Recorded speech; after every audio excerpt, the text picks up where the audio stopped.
Today, we're going to talk about something really interesting: sexual fluidity in women. More specifically, we're focusing on women who identify as straight, but sometimes feel attraction toward other women. That's a topic that raises a lot of questions. So let's start with the basics. What exactly is sexual fluidity? Good question.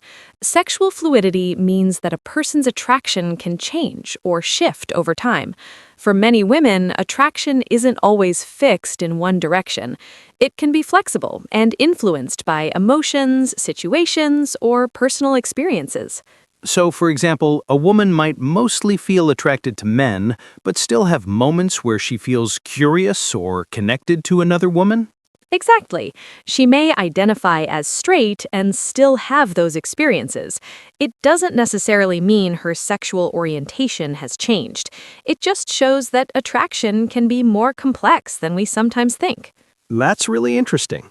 And research often suggests that this kind of fluidity is more common in women than in men, right? Yes, that's what many studies indicate. Women's attraction patterns can sometimes be more flexible and influenced by emotional connection, environment, or life stages. So it's not about labels changing, it's more about understanding that attraction doesn't always stay the same. Exactly. Labels can help people describe themselves, but they don't always capture every experience a person might have. Have you come across real-life examples of this? Yes, definitely. For instance, some women who identify as straight have shared that they've had experiences with other women that they genuinely enjoyed. These experiences might be physical, emotional, or even just curiosity-driven. And how did they usually describe those experiences? Many say that those moments don't always feel sexual in the same way as their attraction to men.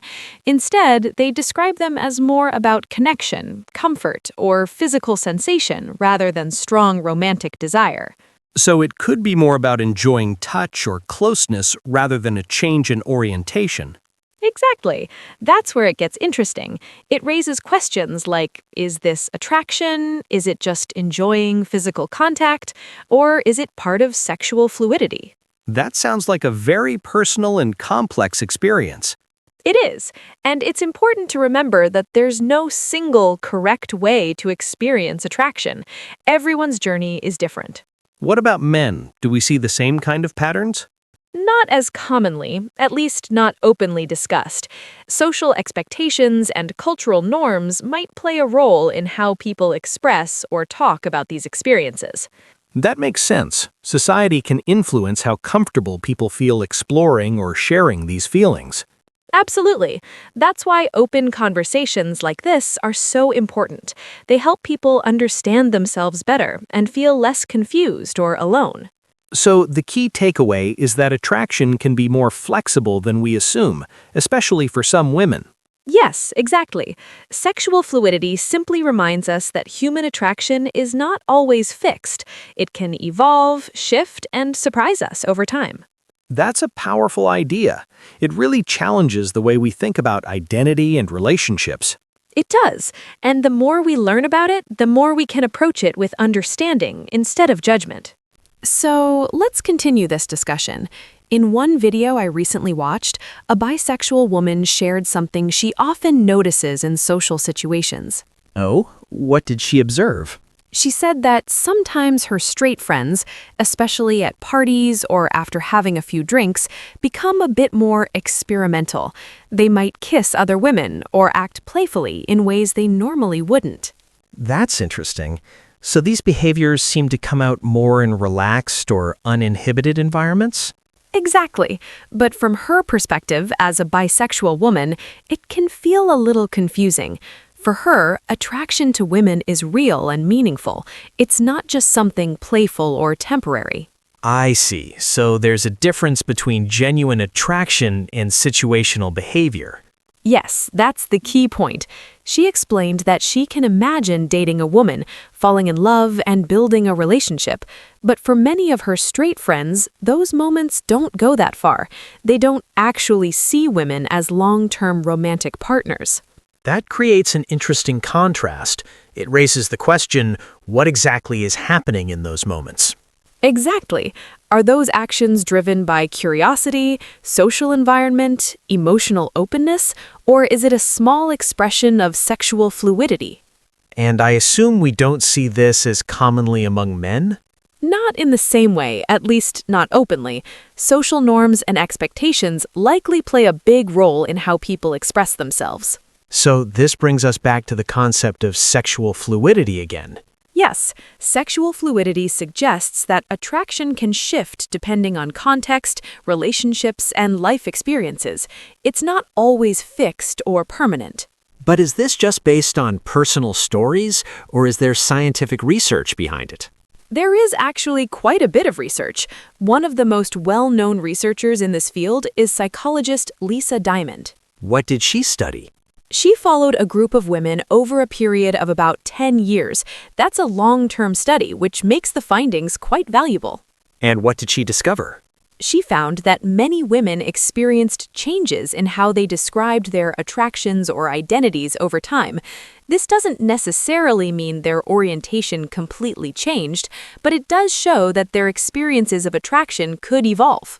So again, it points to flexibility rather than a strict, fixed pattern. Exactly.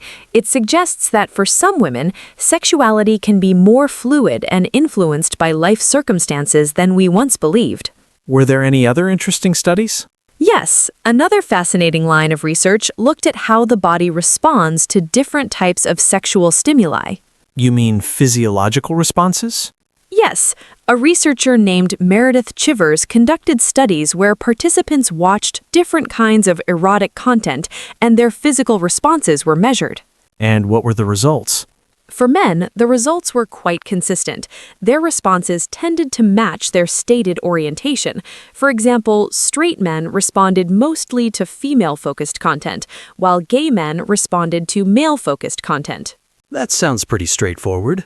It does, but women's responses were more complex. Regardless of whether they identified as straight, bisexual, or lesbian, many women showed physical responses to a wider range of stimuli. That's quite surprising. It is, but it's very important to understand something. Physical response does not necessarily mean desire or intention. So just because the body reacts doesn't mean the person actually wants to act on it. Exactly. The body can react automatically without reflecting a person's real preferences, values, or choices. That's a crucial distinction. It really is, and it helps us better understand how complex human attraction can be. It's not always simple or one-dimensional. So overall, what does all of this tell us? It tells us that attraction, especially in women, can be influenced by many factors: biology, psychology, social context, and personal experience. And sometimes it doesn't fit neatly into one fixed category. That definitely gives us a broader and more nuanced understanding of human sexuality. Exactly. And the more we understand it, the more open and informed our conversations can become. All of this really shows how complex the human brain is. People don't always respond to things in the same way, especially when it comes to attraction and physical reactions. That's true. And it's important to understand that a physical response doesn't always mean a person is truly attracted to something. Exactly. The research we talked about doesn't prove that women are equally attracted to everyone. Instead, it suggests that women's bodies may simply be more responsive to different kinds of stimuli in general. So their response system might be more flexible? Yes, that's a good way to put it. It's more about responsiveness than clear preference. I remember you mentioned something about viewing patterns as well. Did you look into that? I did, and honestly, the data surprised me. Some reports show that one of the most searched categories among women online is content focused on women. Really? That seems unexpected at first. It does, but when researchers looked deeper, they found some possible explanations. For example, this type of content often focuses more on the woman's experience, emotions, and pleasure rather than performance. So it might feel more relatable to female viewers? Exactly. The perspective is often easier to connect with. It's less about watching someone else and more about understanding the experience. That connects to something important. What people watch doesn't always reflect what they want in real life. Yes, and that's a key point. There's a big difference between fantasy, physical reaction, and real-life desire. Can you explain that difference more clearly? Of course, researchers often separate three ideas: attraction, arousal, and appreciation. Let's break those down. Attraction is about who you want to be with romantically or sexually. It involves emotional and personal interest. Okay, that's straightforward. Arousal, on the other hand, is just the body's physical response. It can happen automatically, even without conscious desire. So the body reacts, but the mind may not agree? Exactly. And then there's appreciation. That's simply recognizing beauty or enjoying someone's presence or touch without any deeper intention. So someone might think another person looks attractive without wanting a relationship with them. Yes, and that happens quite often.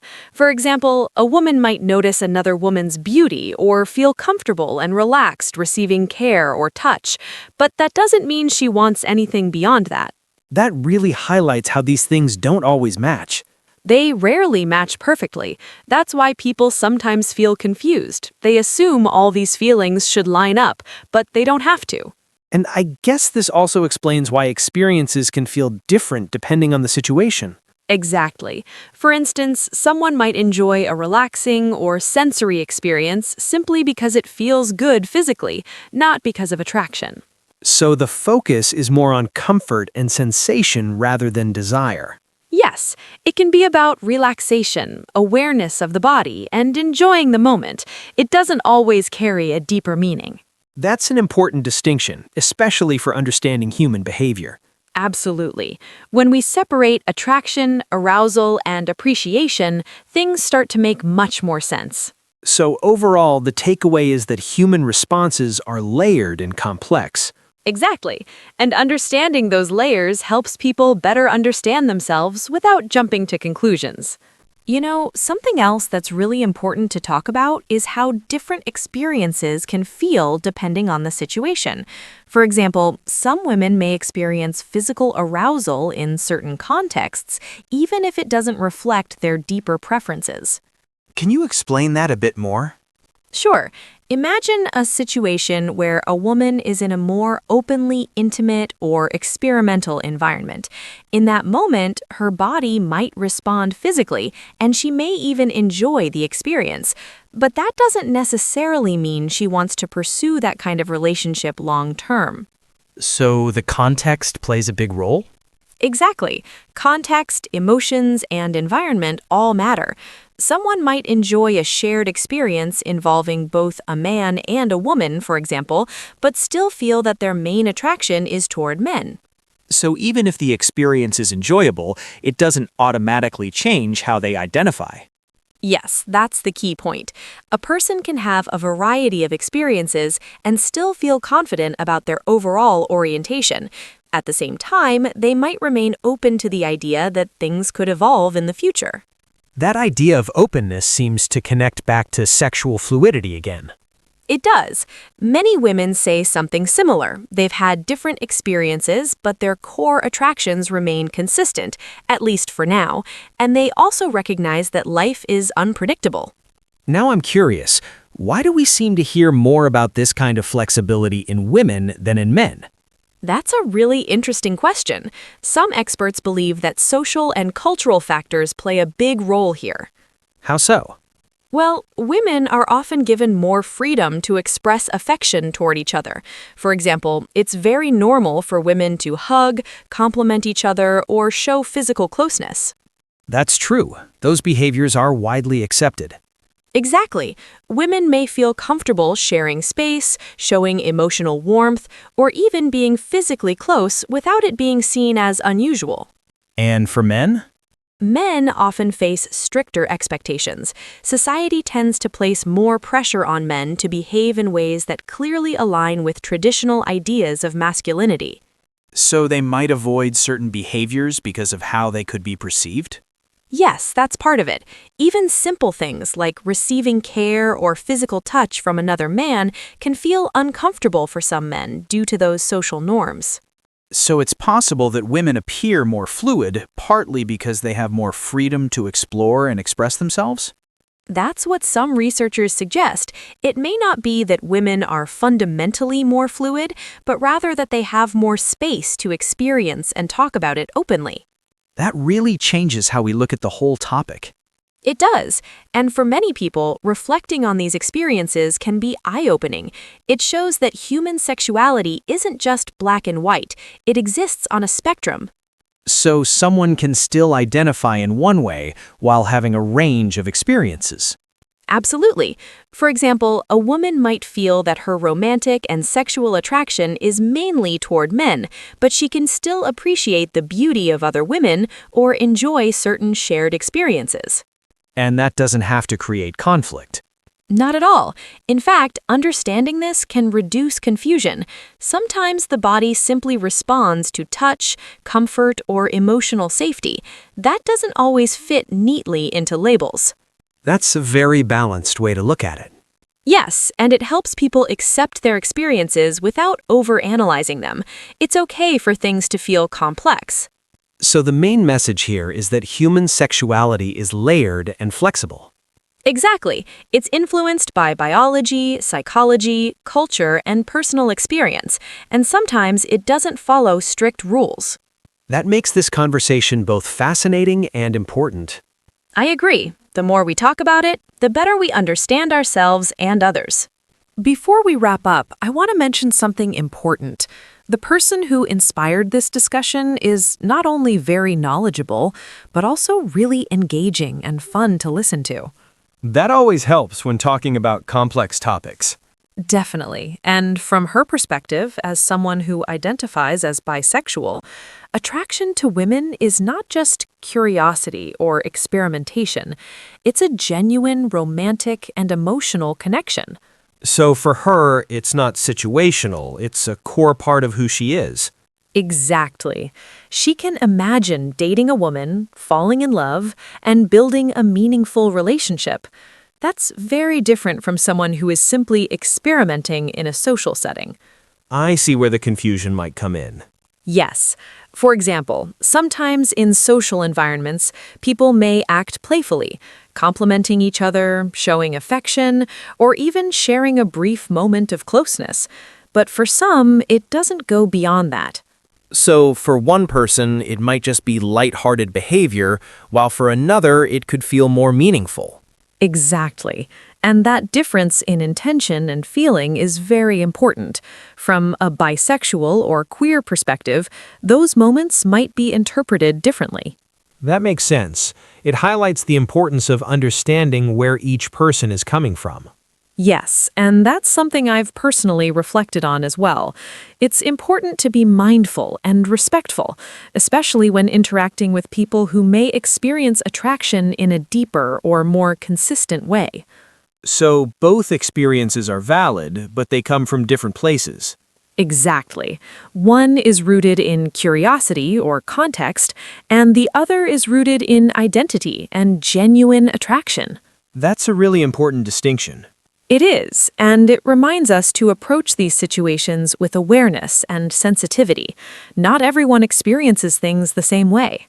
That's true in many areas of life, not just this one. Absolutely. And conversations like this help us better understand those differences. It also raises interesting questions for people to reflect on themselves. Yes, for example, someone might ask themselves whether they've ever experienced curiosity, connection, or appreciation towards someone they didn't expect. And that reflection can lead to better self-understanding. Exactly. And it's also interesting to consider how culture and environment influence these experiences. So, do you think this is more about natural differences or social influence?